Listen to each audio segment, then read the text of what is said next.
इंसानों के दूध के दांत बचपन के अंदर थोड़े समय बाद टूट जाते हैं और उसके बाद में नए दांत आ जाते हैं। ये जो नए दांत हैं ये हमें जिंदगी भर चलाने पड़ते हैं। अगर ये टूट जाएं तो डेंटिस्ट के पास जाना पड़ता है, इसके बाद में दोबारा से दांत नहीं आते। एलिमेंट्री कैनाल की शुरुआत होती है माउथ से और माउथ से चलते चलते खाना पचते पचते स्टमक जाता है, इंटेस्टाइन जाता है और लास्ट के अंदर वो बाहर निकल जाता है। मगर खाने की प्लेट से लेकर पेट तक जाना और उसमें से एनर्जी निकालना एक ऐसा प्रोसेस है जो बहुत ही इंटरेस्टिंग है। तो शुरुआत हम माउथ से करते हैं। माउथ से खाना सीधा बक्कल कैविटी के अंदर आता है और इस बक्कल कैविटी को ही ओरल कैविटी भी कहा जाता है। मतलब माउथ बिल्कुल बाहर से और उसके बाद के अंदर जैसे ही खाना अंदर गया उसको हमने कह दिया बक्कल कैविटी में आ गया। बक्कल कैविटी के अंदर दो चीजें होती है जो खाने को तोड़ने में मदद करती हैं। पहले है दांत और दूसरी है जीभ। जीभ बार बार खाने को दांत के पास में लेके जाती है और दांत उसको तोड़ता रहता है। यानी कि ये जो बक्कल कैविटी या ओरल कैविटी है इसके मेन कंपोनेंट टीथ और मस्कुलर टंग रहते हैं। टीथ एक प्लूरल शब्द है और इसका सिंगुलर होता है टूथ। टूथ का मतलब होता है दांत, टीथ का मतलब होता है कई सारे दांत। तो कई सारे दांत हैं, यानी कि सारे के सारे जो दांत हैं ये हमारे जबड़े की जो बोन है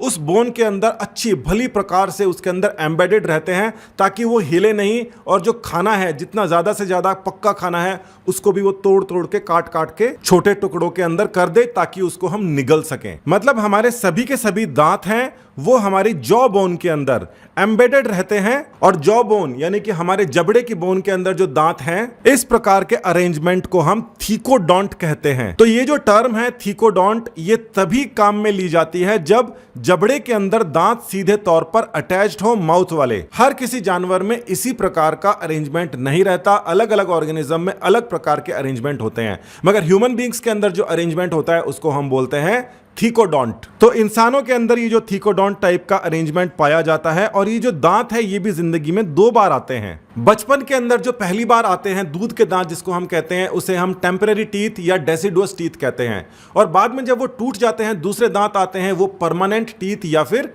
एडल्ट टीथ होते हैं। तो पहले जो दांत आते हैं उसको टेम्परेरी या फिर डेसिडुअस टूथ बोलते हैं और इसके टूटने के बाद में जो दूसरे दांत आते हैं उसको हम एडल्ट टीथ कहते हैं। दो बार दांत आने का जो अरेंजमेंट है उसको हमने एक टेक्निकल नाम दे दिया और उस टेक्निकल का नाम है डाइफायोडोंट। तो जिस भी ऑर्गेनिज्म में इस प्रकार का अरेंजमेंट होता है उसके टूथ को हम डाइफायोडोंट कहते हैं। इसका मतलब इंसानों में है थीकोडोंट और उसी के साथ में है डाइफायोडोंट। अब ये तो दो टर्म हो गई है मगर एक और टर्म को हमको समझना पड़ेगा क्योंकि हमें पता है कि हमारे जो दांत हैं वो एक समान नहीं होते। आगे वाले अलग तरीके से होते हैं, उसके बाद में साइड में अलग से होते हैं, थोड़ा पीछे जाते हैं तो दांत अलग तरीके से दिखता है और सबसे पीछे वाला अलग प्रकार से दिखता है। यानी कि एक समान दांत नहीं है, एक बराबर दांत नहीं है, इनके अंदर सिमिलरिटीज नहीं है, ये थोड़े से डिसिमिलर हैं आपस के अंदर। इसीलिए ये हेटेरोडोंट कहलाते हैं। यानी कि डिफरेंट टाइप्स ऑफ टूथ जब एक ही जॉ के अंदर एक ही सेट में होता है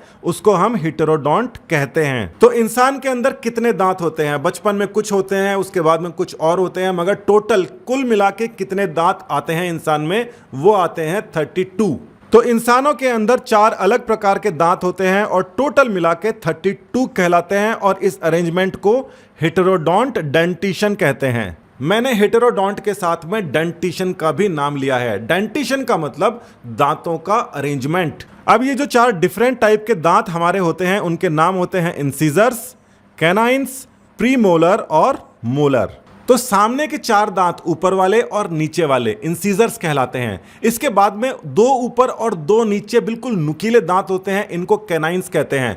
जो शेर चीता होता है उसके अंदर ये कैनाइंस काफी लंबे लंबे होते हैं और ये कैनाइंस उन्हीं लोगों के अंदर पाए जाते हैं, उन्हीं ऑर्गेनिजम्स के अंदर पाए जाते हैं जो बेसिकली मांसाहारी होते हैं। अब हमारे दांत हैं भी और छोटे भी हैं। इसका मतलब इंसान को प्रकृति ने ऐसा बनाया है क्योंकि कैनाइंस उसने दे रखे हैं। इसका मतलब इंसान हर्बीवोरस, घास फूस, फल सब्जियां वगैरह सब खा सकता है और साथ ही के अंदर मीट मांस भी वो खा सकता है। इसी के अंदर एक और बात है, इंटेस्टाइन के अंदर मैंने ओवरव्यू में आपको बताया था कि हमारी जो इंटेस्टाइन होती है वो भी हर्बीवोरस जो गाय भैंस होती हैं और जो कार्निवोरस यानी कि शेर चीते होते हैं उनकी इंटरमीडिएट होती है। यानी कि इंसान जो होते हैं वो ओमनीवोरस होते हैं, वो शाकाहार और मांसाहार दोनों कर सकते हैं। प्रकृति ने उन्हें इसी प्रकार बनाया है। तो ये जो इंसीजर्स हैं ये 4 ऊपर होते हैं और 4 नीचे होते हैं। इसके बाद में कैनाइन आ जाता है जो 1 2 3 4 यानी कि टोटल 4 कैनाइन्स होते हैं और ये इंसीजर्स के साइड में होते हैं दोनों तरफ। ये जो कैनाइन्स हैं हमारे ऊपर नीचे, 2 ऊपर होते हैं 2 नीचे होते हैं, इन्हीं के पीछे 2 ऊपर और 2 नीचे प्रीमोलर्स होते हैं। प्रीमोलर हो गए 2 इस तरफ 2 इस तरफ और ऐसे ही 2 नीचे भी। प्रीमोलर्स के बाद में 3 ऊपर और 3 नीचे मोलर्स होते हैं। तो लीजिए मोलर 3 ऊपर दोनों तरफ और 3 नीचे। सबसे पहले हमने देखा था कि 4 इंसीजर्स ऊपर होते हैं 4 नीचे होते हैं। तो लेफ्ट और राइट के अंदर अगर इनको डिवाइड कर देते हैं तो 4 को 2 2 और नीचे वाले 4 वालों को 2 और 2 लिखा जा सकता है। तो यहां पर इंसीजर्स के आगे इन 4 और 4 को मिटा देते हैं और यहां पे 2 2 2 2 ऐसे लिख देते हैं। तो इसका मतलब हमारे दांतों का जो डेंटिशन है यानी कि जो अरेंजमेंट है अलग अलग दांतों का कैसे होता है। तो सबसे पहले आते हैं 2 इंसीजर्स, फिर एक आता है कैनाइन, उसके बाद में आते हैं 2 प्रीमोलर और उसके बाद में आते हैं 3 मोलर यानी कि 2 1 2 3। तो देखिए 2 1 2 और 3, इसको हम यहां पर लिखते हैं 2 1 2 3 यानी कि 2 1 2 3 इस तरफ है, 2 1 2 3 इस तरफ है, इसी प्रकार से 2 1 2 3 यहां पर और 2 1 2 3 यहां पर है। इस चीज को हम डेंटल फॉर्मूला कहते हैं। डेंटल फॉर्मूला के अंदर एक तरफ के ऊपर वाले दांत और एक तरफ के नीचे वाले दांत लिख दिए जाते हैं। इस 2 1 2 3 अपॉन 2 1 2 3 को आप याद कर लीजिए, ये कई बार पूछा जाता है। और ये 2 1 2 3 बाई 2 1 2 3 क्या है? ये है हमारा डेंटल फॉर्मूला। किसी भी ऑर्गेनिज्म के दांतों को सारा अरेंजमेंट लिखने के बजाय इस प्रकार से हम लिख देते हैं तो हमें पता पड़ जाता है ये जो भी ऑर्गेनिज्म है इसके अंदर इस प्रकार से दांत हैं। हमेशा ऐसा नहीं होता कि जितने ऊपर दांत हो उतने ही नीचे हो, अलग अलग ऑर्गेनिज्म में अलग अलग प्रकार का अरेंजमेंट होता है। मगर इंसानों के अंदर ये सब कुछ सिमेट्रिक होता है, जो जितना यहां पर है उतने ही यहां पर है और जितने यहां पर है उतने ही यहां पर है। अब 2 टर्म और समझते हैं यहां पर, टूथ का एनेमल और टंग के पैपिले। ये क्या होते हैं? हमारे दांत होते हैं पक्के से पक्के चीजों को तोड़ने के लिए बने होते हैं। अगर ज्यादा पक्की चीज हो और दांत कम पक्का हो तो दांत टूट जाए, इसीलिए दांतों को सबसे पक्का होना पड़ता है। और इसीलिए दांतों के सबसे बाहर एक कोटिंग होती है जिसको हम एनेमल कहते हैं। वो बहुत ही हार्ड होती है, वो इतनी हार्ड होती है जितना खाना हम पक्के से पक्का खा सकते हैं उससे भी ज्यादा हार्ड होती है। तो ये पक्की जो सरफेस होती है दांत के, हर एक दांत के बिल्कुल बाहर का जो कोट है उसको हम बोलते हैं एनेमल। और एनेमल की वजह से ही सबसे आसान हो जाता है मैस्टिकेशन, यानी कि दांतों को तोड़ के और जो उसको सलाइवा के अंदर मिक्स करते हैं, उसका जो मेन फंक्शन है वो एनेमल यानी कि सबसे बाहर वाली जो लेयर है दांतों की वो कर पाती है। तो इसके बाद में बारी आई है जीभ की। जीभ हमारी ऊपर अटैच है या नीचे की तरफ अटैच्ड है? तो आपको पता है कि जीभ हमारी जो है नीचे, जबड़े के नीचे की तरफ अटैच्ड है। तो ये हमारी जो टंग है ये नीचे वाले फ्लोर से अटैच्ड है और ये अटैचमेंट जो होता है उस जगह को हम बोलते हैं फ्रेन्यूलम। तो हमारी जो जीभ है वो फ्रेन्यूलम के द्वारा अटैच्ड है और इसी के साथ के अंदर जीभ के ऊपर वाले हिस्से के अंदर छोटे छोटे छोटे छोटे पैपिले होते हैं। तो जहां पर टूथ का एनिमल सबसे हार्ड पार्ट है, उसी के उल्टे टंग के जो पैपिले होते हैं ये सबसे ज्यादा सेंसिटिव पार्ट होते हैं। ये जो पैपिले हैं ये स्मॉल प्रोजेक्शंस होते हैं और उस प्रोजेक्शंस के अंदर ही टेस्ट बड्स भी होते हैं। तो देखिए जहां पर ओरल कैविटी के अंदर सबसे हार्ड चीज भी है वहीं पर सबसे सेंसिटिव चीज भी है। यानी कि जो टेस्ट होता है, टेस्ट तो देखो कितना छोटी सी चीज होती है, किसी को टेस्ट आता है नहीं आता है, छोटे से छोटा टेस्ट भी हम आइडेंटिफाई कर लेते हैं और उसका अरेंजमेंट भी हमारे मुंह के अंदर ही है, जीभ के ऊपर है। और जो जीभ है वो पूरी की पूरी मस्कुलर होती है, जीभ के अंदर कोई हड्डी नहीं होती। तो खाना जैसे ही मुंह से अंदर जाता है उसको दांत अच्छी तरीके से तोड़ते हैं, जीभ उसके अंदर हेल्प भी करती है और उसके बाद के अंदर वो चले जाता है फेरिंग्स के अंदर।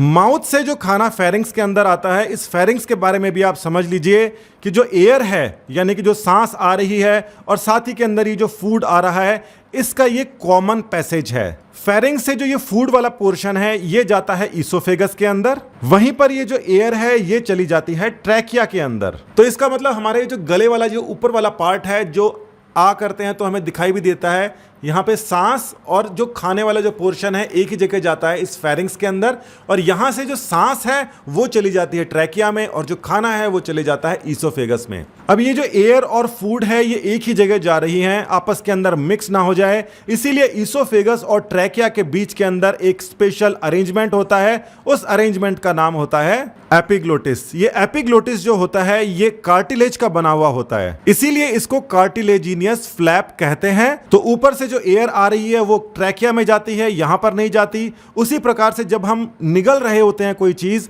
तो ये ईसोफेगस के अंदर एपिग्लोटिस उसके सामने आ जाता है, ट्रैकिया को कवर कर लेता है, और जो हमारा खाना है वो ईसोफेगस के अंदर आ जाता है। ईसोफेगस और ट्रैकिया दोनों यहीं से शुरू हो जाते हैं और इसके बीचों बीच होता है ये एपिग्लोटिस। कभी ये इस तरफ चले जाता है, कभी उस तरफ चले जाता है। आप खाना निकल रहे हो तो पीछे की तरफ चले जाता है, सांस नहीं आ सकता, और जब सांस ले रहे हो उस समय वो आगे की तरफ चले जाता है, खाना नहीं आए। कभी कभी गड़बड़ी हो जाती है जिसकी वजह से आपको खांसी आ जाती है। मतलब आप जल्दबाजी में खाना खा रहे हो, सांस भी नहीं ले रहे हो, फटाफट निकल रहे हो, ऐसे के अंदर कभी कभी खाना जो है वो ट्रैकिया में चले जाता है और हमें बहुत जोर जोर से खांसी आती है, और वो खांसी के थ्रू हम उस खाने को वापस निकाल रहे होते हैं, क्योंकि अगर वो लंग्स में चले जाएगा तो समस्या हो जाएगी। तो अभी तक जो हमने पढ़ा है उसे एक बार रिवाइज कर लेते हैं। एलिमेंट्री कैनाल में हमने क्या क्या पढ़ा है। सबसे पहले हमने जाना था कि थीकोडोंट क्या होता है। जॉ बोन के ऊपर डायरेक्टली जो दांत लगे हुए होते हैं उसको थीकोडोंट कहते हैं। इसके बाद में हमने डाइफायोडोंट क्या होते हैं इस चीज को समझा था कि दूध के दांत और परमानेंट दांत जो आते हैं उस सिस्टम को हम डाइफायोडोंट कहते हैं। और अरेंजमेंट हमने जाना था हमारे दांतों का कैसा होता है। साथ ही के अंदर हमने डेंटल फॉर्मूला को भी जाना था, जो कि होता है 2123/2123। और क्योंकि अलग अलग प्रकार के दांत होते हैं, यानी कि हेटेरोडोंट होते हैं, टोटल 32 होते हैं, जिसमें से इंसीजर, कैनाइन, प्रीमोलर और मोलर होते हैं। फिर हमने टूथ और टंग के बारे में जाना था कि एनिमल कितना हार्ड होता है, और पेपिला के अंदर टेस्ट बर्ड्स होते हैं, वो काफी सेंसिटिव होते हैं। यहां पर हमने फ्रेन्यूलम के बारे में भी जाना था, जिसकी वजह से हमारी जो जीभ है वो फ्लोर के साथ अटैच्ड रहती है। और लास्ट में हमने फेरिंक्स के बारे में जाना था, जहां पर एयर और फूड दोनों का कॉमन पैसेज होता है, और ईसोफेगस ट्रैकिया के बीच में एपिग्लोटिस होता है, जो कि कार्टिलेजिनियस फ्लैप होता है। ये टॉपिक थोड़ा बड़ा हो रहा है, इसलिए इसका जो नेक्स्ट पार्ट है वो अगले वीडियो के अंदर कवर करेंगे। अगर आपने ओवरव्यू वाला वीडियो अभी तक नहीं देखा है तो उसको जरूर देखना, वो हेल्प करेगा आगे की सारी चीजों को समझने में।